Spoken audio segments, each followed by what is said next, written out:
Welcome back, everybody. It's Christina Louise. Welcome back to Flourish 2019. I'm so excited. This is my first time talking with Ms. Arielle Ford today. We're going to dive into the topic of love because that's her thing, but we're also going to talk about fear. She's going to unearth some secrets of making life in general and your relationship specifically work for you. And she's going to help clear up, we talked about it before we started recording, but she said the thing that really shoots people in the foot when it comes to their health or their career or the relationship transformations they want to experience is not knowing how to do it. So we're going to address that today. We're going to provide you with some clarity. You're going to feel rejuvenated. So I hope you got your favorite cup of tea or coffee or juice, whatever you're drinking. You're curled up. You've got a little notebook beside you, and you're going to help me welcome Ms. Arielle Ford. Hello. Hi. Good morning. Thank you. Good. We're so happy to have you here. Thank you so much for making the time. You're so welcome. Yeah. So we were going to talk about love, but I know you wanted to talk about fear. But first of all, let's backtrack a minute. How did you get to be this best-selling author and this love and relationship expert?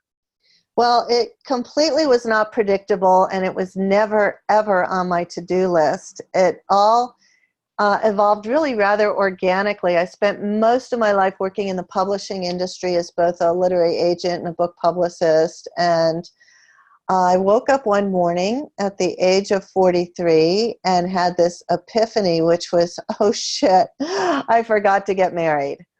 And I started thinking about what happened? How could that be? And I realized I had put all of my time and energy and attention on building my business, which I loved and was a lot of fun. So I made up my mind to take all of the manifestation tools and techniques I had built I'd used to build my business and apply them to my love life. And they worked brilliantly. And I ended up manifesting the most perfect man. This was 22 years ago now. And then suddenly I became the poster child for every single woman over 40 who kept asking me, well, how do I get a Brian? So I started to share the information with them, and it turned into a book, The Soulmate Secret, which became an international bestseller in 40 countries and 21 languages, which turned into being invited to lead and teach workshops at the Chopra Center in Esalen and 1440 and Omega and those kinds of places. And it just morphed. But along the way, after being such a late blooming bride, I was a first-time bride at 44, I discovered that I had absolutely no partnership skills. I was really good at being the boss and really bad at being the wife. And I decided to make myself a student of love because I knew I was with my soulmate, but I didn't know how to keep him. I had no clue, like, how do you make this stuff work? It's harder than it looks.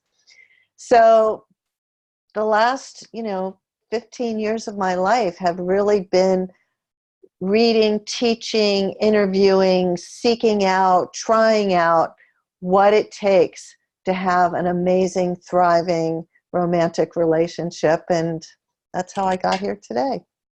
Well, thank you for sharing that story with us. And thank you for doing that amazing work. And I loved how I love how you say you took the spiritual principles that you used to build a business, to attract your soulmate, but then you didn't know how to keep them. And I think everybody puts all this pressure, like, I gotta get this guy, or and it's like, well, what are you gonna do when he gets here?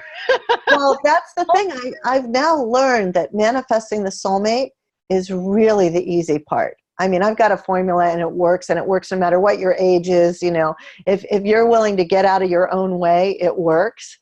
Mm-hmm. And it's easy. But the keeping part, that's the skill we did not grow up in the container of happy, loving, respectful relationship. And we're not taught it in school. And it's not innate to who we are as human beings. It is actually a learned skill.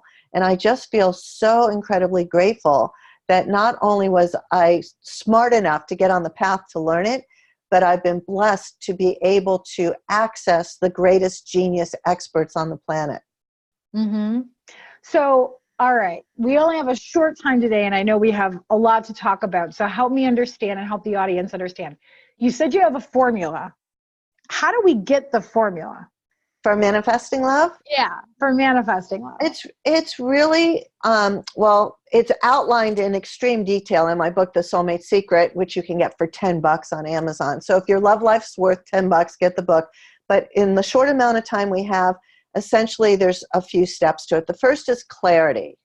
You need to know, what is it your soul, not your ideas, but what is your soul most calling for in a partner? What are the heart traits and qualities that are most going to contribute to your long-term happiness? And it has nothing to do with their height, weight, eye color, hair color, income level, job description, hobbies. Not that those don't have some importance, but that's not what I'm talking about. So I'll give you one small example. I decided that before I was going to manifest the soulmate, I needed to do a postmortem on the past and the past relationships. And I saw that all of my exes, I had the same complaint about. And my complaint was always, they don't give me enough attention. They don't have enough time for me. And this is because I was seeking out what I call masters of the universe. I wanted somebody who was smarter than me, richer than me, more ambitious than me. And what do those kind of people have in common? They're really busy. And I realized what I need was somebody who was successful, but more importantly was heart-based. Somebody who was really, really generous, not so much with their wallet, I was making plenty of money, generous with their love, their attention, their affection, their appreciation. And so I was so fortunate to manifest a retired master of the universe who was the biggest, I call him a heart chakra on legs. Okay, just a giver of the deepest level, somebody who has made me the center of his universe. So clarity, what is it your soul is most calling for? Not your mother's version, like I was going after what my mother wanted, you know? Mm-hmm. What did Arielle need? So generosity for me was one of the big things, generous with her heart. You know, another thing is what's the shared vision for the future? Because you could meet somebody and you have all the chemistry and connection in the world and it feels great. But you're someone who loves adventure travel. They don't even have a passport and they're a bit socially phobic and agoraphobic. You can never make that work. Or you know being a mom is critical to you for the rest of your life. They don't want kids. They don't even want a dog.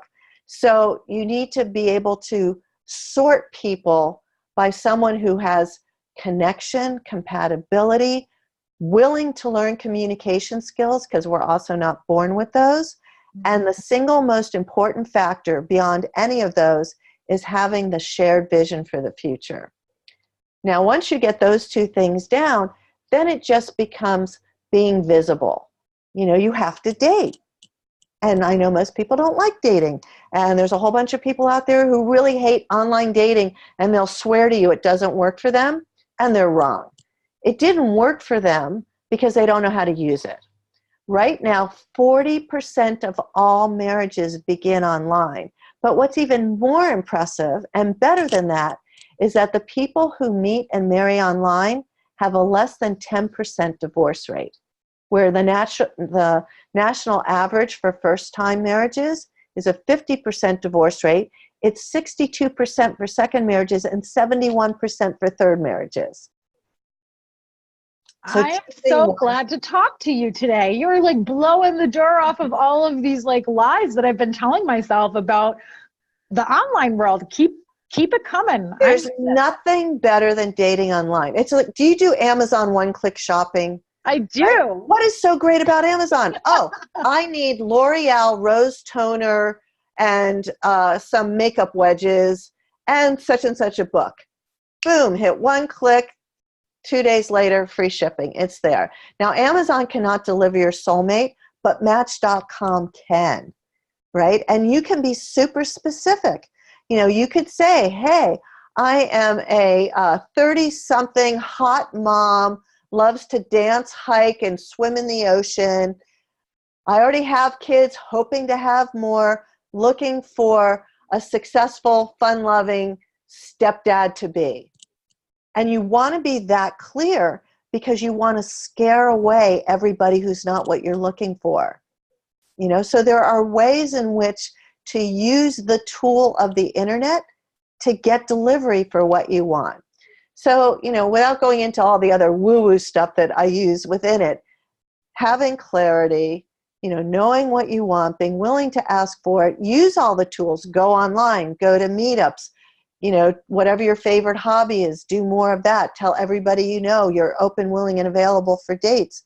You have to get out there, because if you're sitting at home alone watching reality TV, the thing I can guarantee you is that a year from today, you will still be home alone. I feel like this talk was just for me. Oh, good. Okay, great. I'm getting a lot of really personal value, and I'm sure everybody else is too. That's amazing. But then one more thing I want to say. Do you have children? I don't. Okay. Do you want children? I do.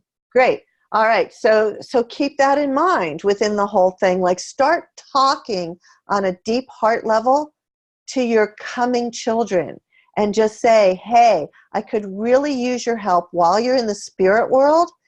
Let's go find your dad.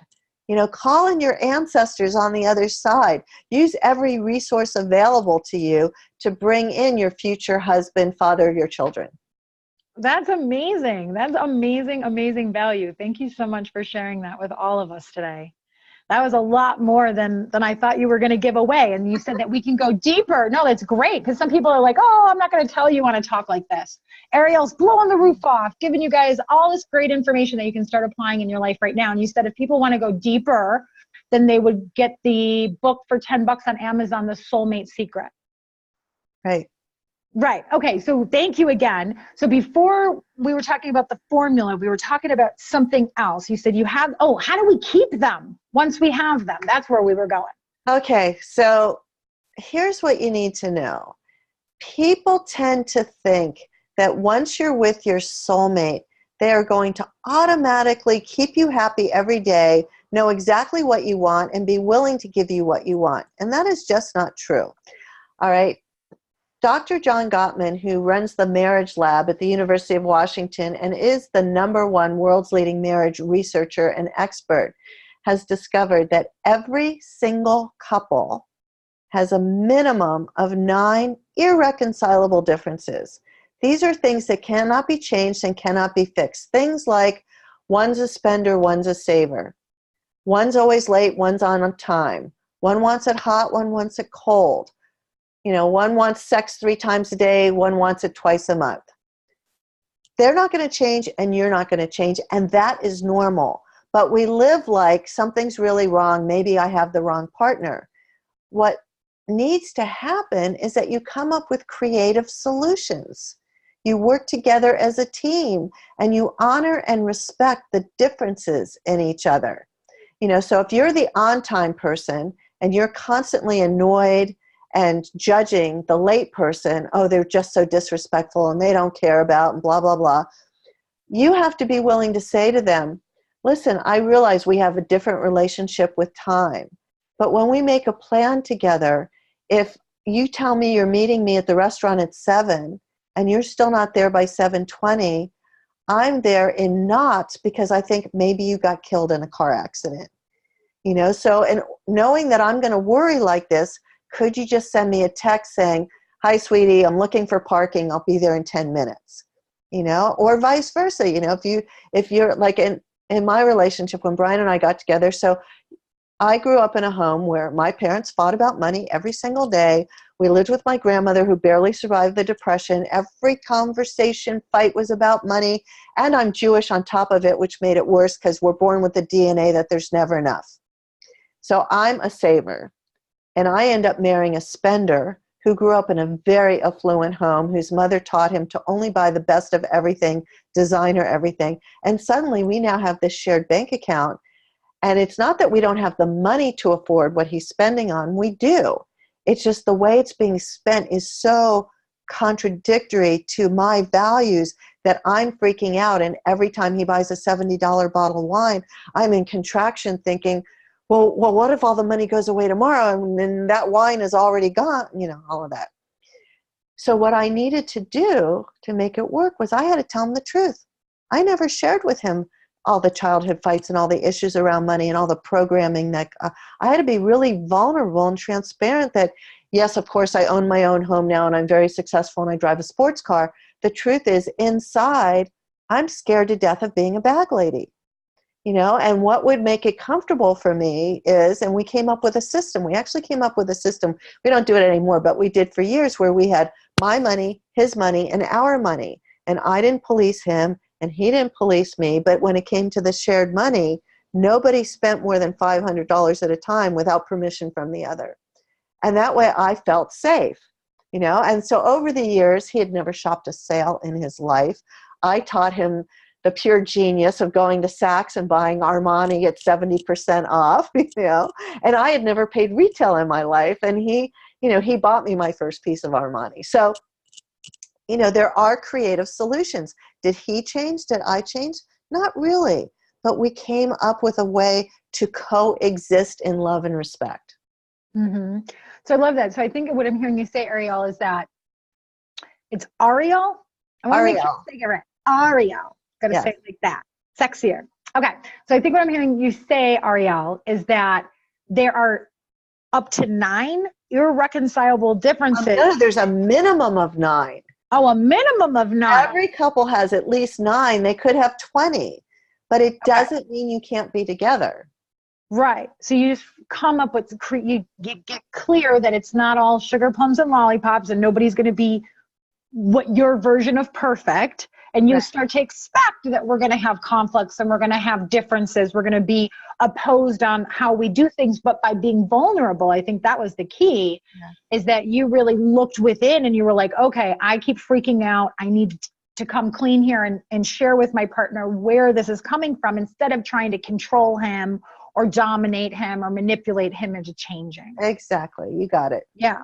Yeah. Do you have any other tips on how to maintain or just about soulmates in general? Because I think there's a lot of stuff out there. Well, let's start with defining what a soulmate is, because it's one of those words everybody and their brother is. So for me, a soulmate is somebody you can completely be yourself with, somebody with whom you share unconditional love, and when you look into their eyes, you have the experience of being home. So given that definition, the truth is, even if you're single, you already have many soulmates in your life, whether it's your parents, your siblings, your best friend, your dog, your cat, your kids. We all have lots of soulmates. And for the single people listening, the fastest way to get a romantic soulmate is to start a daily gratitude practice, where you thank God, Goddess, and the universe, or whoever, or what you pray to, for all the love you already have in your life, which is different from waking up begging God, please send me someone to love. Yes. When you're doing that, you're coming from a love deficit. Oh, something's really missing. I don't have love, which isn't true, but you're putting out the vibration or frequency of love is missing, as opposed to this daily gratitude practice where you're in gratitude and your heart is full for all the love you already have. And when you do that, you make your heart magnetic to romantic love. Mm-hmm. Let's talk about that for a minute, because just energetically lately, I've been feeling, when I hear people talking about gratitude, it's been so talked about letely that people are starting to roll their eyes a little bit. I think because they don't understand the science. Like, they think maybe it's just woo, but why do you think gratitude is so quickly, like, why do you think that's the go-to tool for manifestation? Well, because they've proven that it works. All right. So there is science behind gratitude. There's the Institute of Heart Math in Northern California, which is a think tank which has been studying the intelligence of the heart for over 35 years. And they can actually measure it. So when you're just thinking, oh, I'm so grateful I get to talk to Christina today, it doesn't register. But if I close my eyes and I put my attention on my heart and I start to feel what it feels like to be talking to Christina, who's open and bright and loving and giving, and I actually have the feeling, emotional sensation of gratitude, that can be measured. And you go into a state, a measurable state called heart coherence. And when you're in this measurable state of heart coherence, your field from your heart energy goes out an additional 12 feet. So you then begin to, up your immune system for up to 8 hours. Now, conversely, if you're in fear or anger, that is also measurable. And when you're in fear or anxiety or anger, you are suppressing your immune system for up to 8 hours. And since we have a choice as to what our thoughts and beliefs and feelings are, it's good to have these practices so that you can drop back into your heart, remember in the now moment, re-experience what love and appreciation and gratitude feel like. And that's the magic of manifestation. Manifestation doesn't happen here, it happens here. I love that. That's my favorite quote of the day. Okay. Manifestation doesn't happen here, it happens from the heart. Yes. And I've read about and I've enjoyed the research that I've received from the Heart Math Institute. I'm going to put that in the email so you guys can see that and go and look at it, because there is science behind that. What Arielle says is true. And I actually explain the science on my website. I know you're going to send them there later. I have these trademark processes I call feeling izations. So people have heard of visualization. Oh, let me have some pretty pictures in my head. I want a new, blue convertible BMW, and I see myself driving down the freeway holding the wooden steering wheel, and I smell the leather of the seats. And while all that is going on a feeling level, I can't afford it, I don't deserve it, I'm never going to get it. And guess what? Those feelings have canceled out the pretty pictures. So I have this closed eye process of feelingization that I take people through. We drop from the head into the heart, into this now moment. We re-experience feelings of love and appreciation and gratitude. And when we're in this heart coherent state, then we drop in the desire. Oh, my deepest desire is to have a loving family. And we're sitting at the dinner table and we're lighting the candles and whatever it is that you're then simultaneously having the feeling sensation with the visual hooked up, setting the frequency out into the world to call that into your life. Mm-hmm. And I can see that's so great. And we're gonna create we're gonna make sure that people can get access to these feelingizations. But that's so great because I can already see, like, you're bringing your mind, your heart, your body, your hormonal release. You're bringing all of your facilities into this one practice, which is what I believe makes it so powerful. Right. Yeah. It totally works. So, yes, I do agree with you. I'm glad that you're saying it for everybody else. It does work. In fact, gratitude is a daily practice that I have all of my members use, and I counsel them. And I think you were hitting on this earlier, not to just, we should all be happy that we have breath to breathe and a car. But if that's not getting your juices flowing, we're not talking about that in your gratitude practice. I'm instructing them to find things that they already feel that, that serotonin rush of exhilaration when they think about, right? Like, so I get that when I think about my cats naturally, or I get that when it's a beautiful day naturally. So in our gratitude practices, I think it's really important that we not try to force ourselves to be grateful for anything, but to actually find the things that generate those happy emotions. Well, you can go back to the past for that. So, sometimes if I want to quickly drop into heart coherence, I had this cat years ago, this 25-pound cat, and we used to stare into each other's eyes for, long, long periods of time. And I just recall the sensation of what it was like to be in this heart coherent state with JB, staring into his eyes, and I could drop into it. So it was an old memory. He's been dead for 15 years, and yet that still exists. I pull it into the now moment. I re-experience the love and the gratitude of that moment, and it totally shifts my state of being. Mm-hmm. Yeah, so that you feel it, other people feel it, and the universe responds in kind. Exactly. Yeah, so cool. All right. So we promised before we started that we were going to talk to people about the thing that stops them from really going after their dreams and the Right. fear of going after your dreams. So please take it from here. Yeah, so here's what's true. Everybody out there, whether it's, Barack Obama or Paul McCartney or just little old me, we all have fear and we all want to do the right thing. So you can't let your fear get in the way. What you have to understand is that it's not your job to know how something's going to happen. It is your job to take action towards your desires. And so that requires that we get comfortable with not knowing how or when it's going to happen. It's what I call the greatest spiritual practice. It's an act of faith. I need to know and trust that what I've asked for is already mine.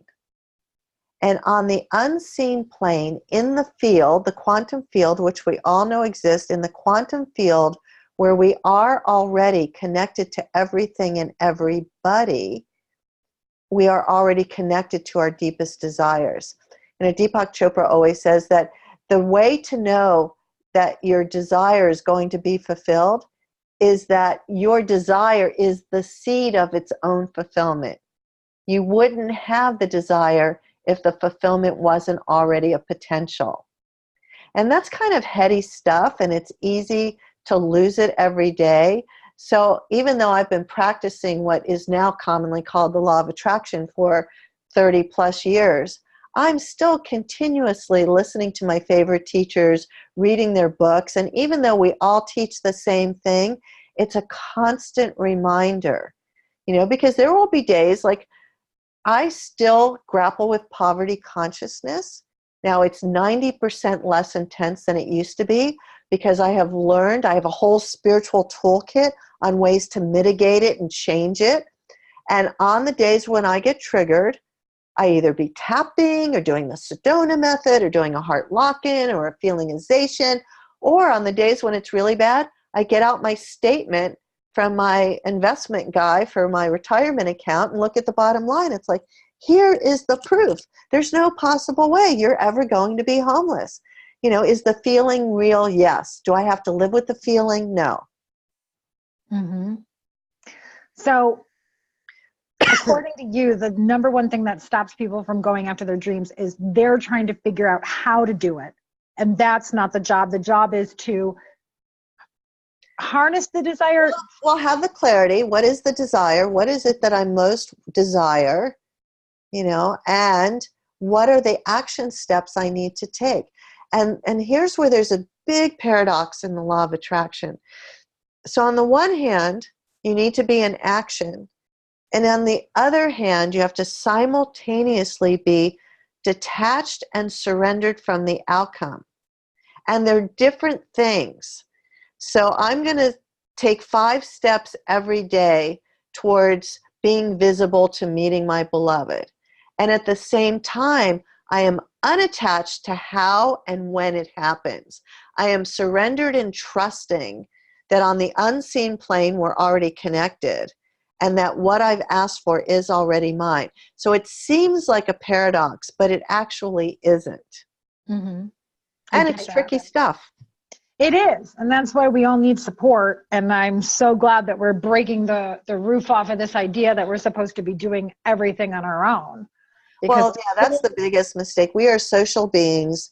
We are not meant to be doing alone. And the reason why God invented coaches is so that we don't have to do it alone. It's not an accident that every third person is a coach. And every coach that I know has a coach. Right. And why do they have coaches? Because we need that support. Now, hopefully you'll get to a point where your soulmate is your best friend, your lover, your safe place to land, and you can guide each other without having a one-up kind of situation going on, but that you actually are now sleeping with your coach. Is that legal to say? Well, you're not paying them, so it's not a transactional kind of relationship. I mean, I came up with this one day because somebody seriously asked me, well, who's your guru? And I really thought about it. Well, do I have a guru? And if I had a guru, who would it be? And it's like, oh, Brian's my guru. I sleep with my guru because I am a better person because I'm with him. He models behavior in the world that I aspire to be. So, the technical term for guru is somebody who overcomes darkness and brings in light for you. And that's what my soulmate does for me. Oh, it's so beautiful. So beautiful. Bless you. Bless Brian. And thank you so much for being with us here today. Oh, thank you. There's so many good nuggets, and I want to just bullet point for everybody I go back just for a moment around that quote from Deepak where you said something about the seed being the desire. Did you Yeah. mean to say, let me try and say this back to you. Do you mean to say that the fact that I am manifesting the desire is proof that it exists in the quantum field, or were you saying something different? It's simpler than that. So the fact that you have the desire is the proof of the potentiality to manifest the desire. Right. Right. And there's something about that in the Bible, something about faith being It's a mustard seed like metaphor. yeah. Yeah, Yeah. I don't know it. Faith is proof. It's something in the Bible that says like faith is proof. Like your faith is proof. I don't know. Anyways, we're not a religious show here. It's just interesting when sacred texts match up to what's coming up between us today. Before we get going, I just wanted to bring everybody's attention to the link below this video. Arielle's got a suite of free stuff for you, whether you're single, you're married, you're partnered, you're unpartnered. She's got a whole, so many good stuff. So click the link below this video and pick and choose what's going to work for you, what you need, and do please share it with other people who need it as well. And again, Arielle, you just shared so much. There was one piece about the universe having your back. Can we just talk about that before we let you go today? Yeah, it's the faith piece again, to outcast the fear. You know, the universe does have your back. There's a line in A Course in Miracles that says, in this moment, I have everything that I need. And where we get into problem areas is when we leave the present moment, where we start worrying about the future. Where's the money going to come from? Where's the guy going to come from? What if this? What if that? And we're off into some scary place. But if you just get into present moment awareness, the truth is right now in this second, I have more than enough air to breathe, more than enough clean water to drink, more than enough love around me, more than enough chairs to sit in this moment, which is all we have. In this moment, I have everything that I need. So another way to say that is the universe always has your back, and it's never your job to know how it's all going to work out or when. Well, I'm hoping that frees up a lot of people watching today to be honest with yourself about what it is that you do want, and to be unafraid to go after it, knowing that fear is real even for millionaires. Right? Yeah, no, it's just, and there's some good parts to fear, you know, I mean, and there's actually some excitement to it, you know, like there's, you know, something new and scary to do. Like I'm almost done writing my first novel. I've written 11 nonfiction books, but this idea for a book came to me and I didn't want to do it. And I was terrified because it's a totally different world from nonfiction writing. And I'm not good at that because I've never done it before. And I was terrified. It is now the single most fun creative project I've ever done in my life because I felt the fear and I did it anyway. Oh, I love that. I love how you've normalized fear. I love how you have encouraged people to get comfortable with the unknown, to get their head out of how it's going to figure out, you know, how it's all going to work out, and really into the action that's going to lead them and guide them to manifesting their soulmate, keeping, you know, manifesting a quality relationship with that soulmate, applying it to business, applying it to your relationship with your kids and everything else that you want. You've just been a very huge wealth of information and just good energy. And I really, really am grateful that you're with us this year for Flourish 2019. Thank you again. Thank you. Yeah. Anything else you want to say before we go? Or did I already ask you that question? Is there anything else I want to say? Give me just a second. Yeah, no problem. Take your time. I can't think of anything really except to say that it's actually, here's what I know for sure. That there's more than enough love in the world for everybody, regardless of where you're at. And there's another line in the Course in Miracles that I just adore, and it is, the only thing that can be lacking in any situation is that which you are not giving. So if you're feeling you don't have enough love, the way to have more love is to give more love.